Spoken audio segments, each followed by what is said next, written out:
அனைவருக்கும் வணக்கம். நாம் அடையும் வெற்றி எப்படி இருக்க வேண்டும் தெரியுமா? இதோ ஒரு குட்டி ஸ்டோரி. ஒரு காட்டில் சிங்கம் ஒன்று வாழ்ந்து வந்தது. மற்ற விலங்குகள் எல்லாம் சேர்ந்து அந்த சிங்கத்தை தலைவனாக்கியது. தலைவன் ஆனவுடன் அந்த சிங்கத்திற்கு தலைக்கணம் ஏறியது. ஒரு நாள் நரியினை அழைத்தது. நரியாரே, இந்த காட்டிற்கு யார் ராஜா என்று கேட்டது. நரியும் பயத்துடன் நீங்கள்தான் ராஜா என்று கூறி சென்றது. இதனால் சந்தோஷமடைந்தது இந்த சிங்கம்.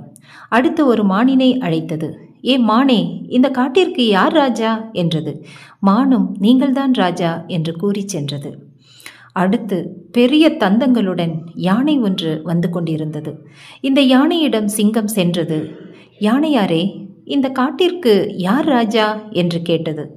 இந்த கேள்வி ஏனோ அந்த யானைக்கு பிடிக்கவில்லை. பதில் ஒன்றும் கூறாமல் நடந்து சென்றது.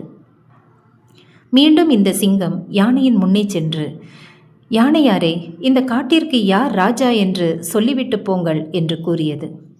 இதற்கும் அந்த யானை பதில் ஒன்றும் கூறாமல் முன்னேறி சென்றது.